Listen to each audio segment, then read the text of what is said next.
There's a special kind of horror that doesn't need ghost demons or cursed houses. It's the moment you wake up in the middle of the night and your mind decides you're not getting off this ride.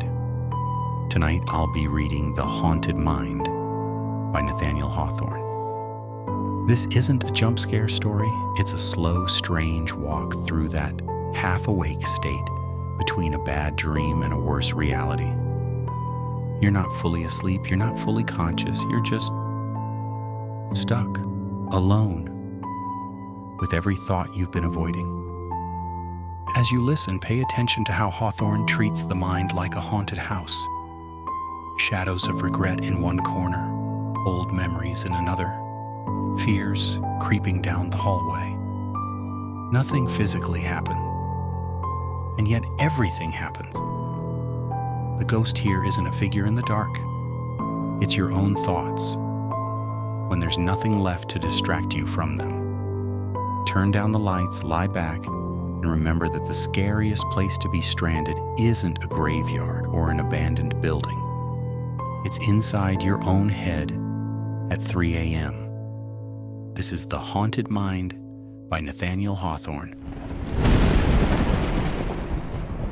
What a singular moment is the first one, when you have hardly begun to recollect yourself after starting from midnight slumber. By unclosing your eyes so suddenly, you seem to have surprised the personages of your dream in full convocation round your bed, and catch one broad glance at them before they can flit into obscurity. Or, to vary the metaphor, you find yourself, for a single instant, wide awake in that realm of illusions, whither sleep has been the passport, and behold its ghostly inhabitants and wondrous scenery with a perception of their strangeness, such as you never attain while the dream is undisturbed. The distant sound of a church clock is borne faintly on the wind. You question with yourself, half seriously, whether it has stolen to your waking ear from some gray tower that stood within the precincts of your dream.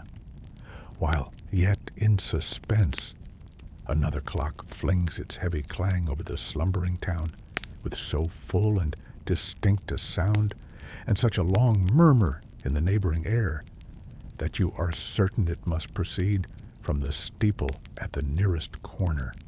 You count the strokes, 1, 2, and there they cease, with a booming sound, like the gathering of a third stroke within the bell. If you could choose an hour of wakefulness out of the whole night, it would be this. Since your sober bedtime at 11, you have had rest enough to take off the pressure of yesterday's fatigue, while before you, till the sun comes from far Cathay to brighten your window, there is almost the space of a summer night. 1 hour to be spent in thought, with the mind's eye half shut, and 2 in pleasant dreams, and 2 in that strangest of enjoyments, the forgetfulness alike of joy and woe. The moment of rising belongs to another period of time, and appears so distant that the plunge out of a warm bed into the frosty air cannot yet be anticipated with dismay. Yesterday has already vanished among the shadows of the past. Tomorrow has not yet emerged from the future. You have found an intermediate space where the business of life does not intrude, where the passing moment lingers and becomes truly the present. A spot where Father Time, when he thinks nobody is watching him, sits down by the wayside to take breath. Oh, that he would fall asleep, and let mortals live on without growing older. Hitherto you have lain perfectly still, because the slightest motion would dissipate the fragments of your slumber. Now, being irrevocably awake, you peep through the half-drawn window curtain, and observe that the glass is ornamented with fanciful devices in frostwork, and that each pane presents something like a frozen dream. There will be time enough to trace out the analogy while waiting the summons to breakfast. Seen through the clear portion of the glass, where the silvery mountain peaks of the frost scenery do not ascend, the most conspicuous object is the steeple, the white spire of which directs you to the wintry luster of the firmament. You may almost distinguish the figures on the clock that has just told the hour. Such a frosty sky, and the snow-covered roofs, and the long vista of the frozen street, all white, and the distant water hardened into rock, might make you shiver even under 4 blankets and a woolen comforter. Yet, look at that one glorious star. Its beams are distinguishable from all the rest, and actually cast the shadow of the casement on the bee with a radiance of deeper hue than moonlight, though not so accurate in outline. You sink down and muffle your head in the clothes, shivering all the while, but less from bodily chill than the bare idea of a polar atmosphere. It is too cold even for the thoughts to venture abroad. You speculate on the luxury of wearing out a whole existence in bed like an oyster in its shell, content with the sluggish ecstasy of inaction, and drowsily conscious of nothing but delicious warmth, such as you now feel again. Ah, that idea has brought a hideous one in its train. You think how the dead are lying in their cold shrouds and narrow coffins through the drear winter of the grave, and cannot persuade your fancy that they neither shrink nor shiver when the snow is drifting over their little hillocks, and the bitter blast howls against the door of the tomb. That gloomy thought will collect a gloomy multitude and throw its complexion over your wakeful hour. In the depths of every heart there is a tomb and a dungeon, though the lights, the music, and revelry above may cause us to forget their existence and the buried ones, or prisoners whom they hide. But sometimes, and oftenest at midnight, these dark receptacles are flung wide open.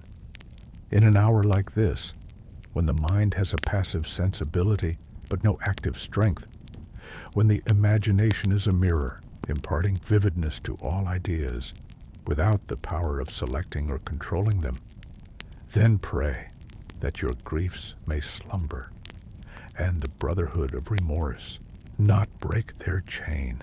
It is too late. A funeral train comes gliding by your bed, in which passion and feeling assume bodily shape, and things of the mind become dire specters to the eye.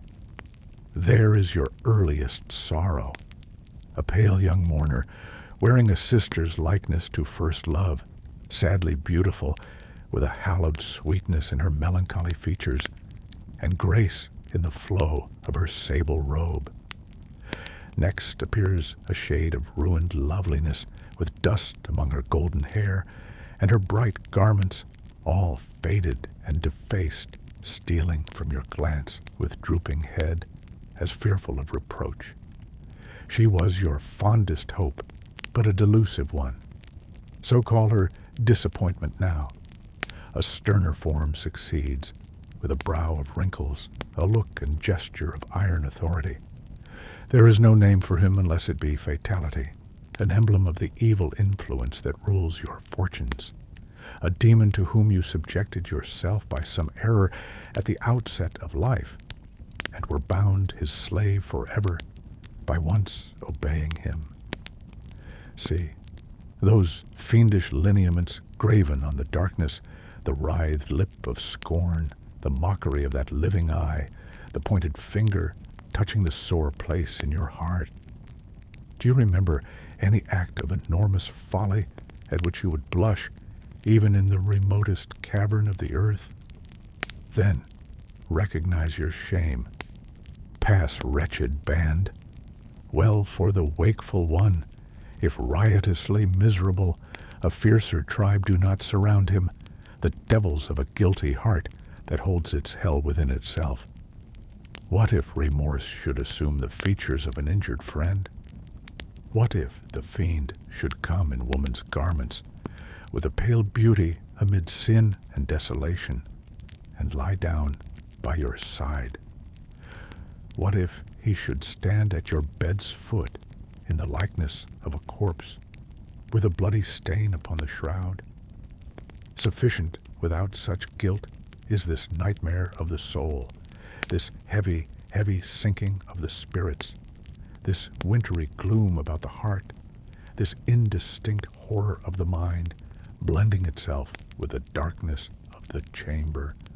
By a desperate effort, you start upright, breaking from a sort of conscious sleep and gazing wildly round the bed, as if the fiends were anywhere but in your haunted mind.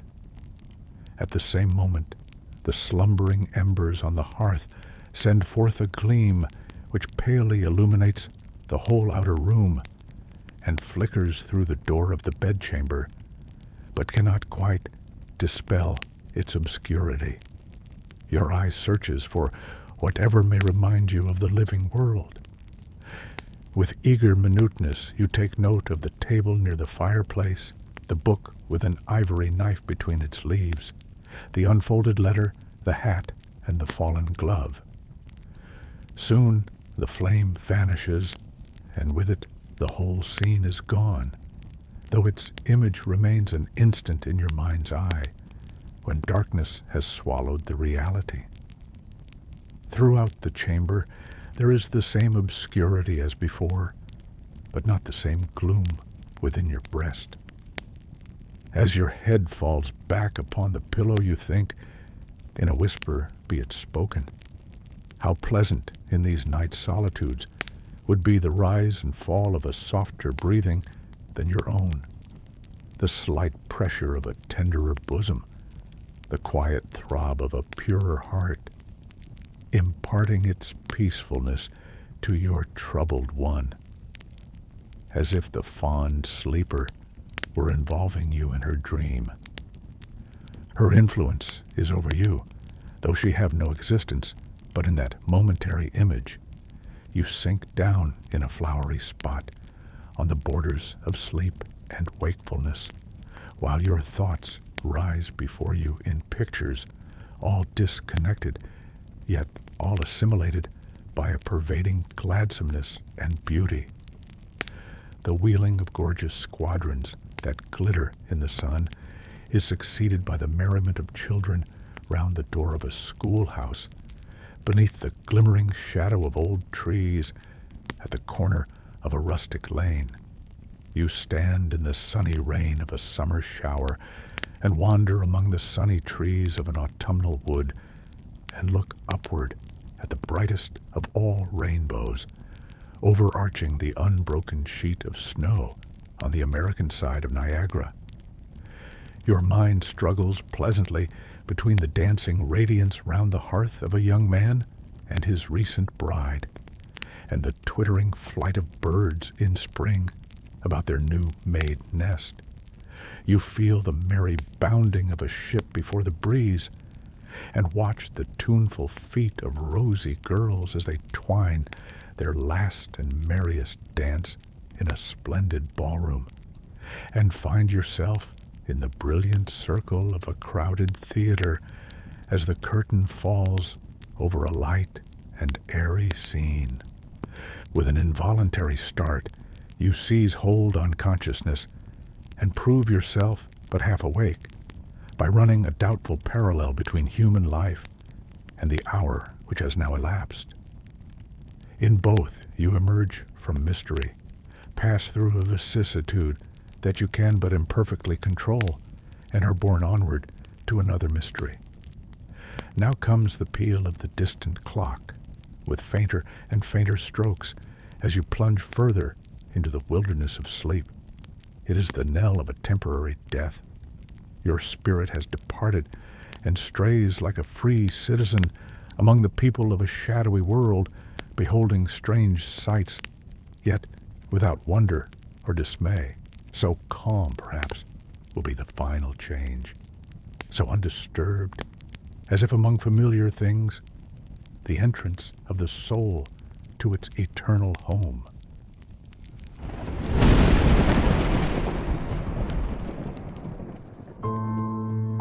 That was The Haunted Mind by Nathaniel Hawthorne.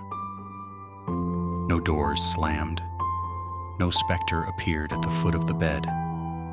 Just a tour through the kind of midnight consciousness where every small worry puts on a mask and becomes something much larger, much darker, and much harder to escape.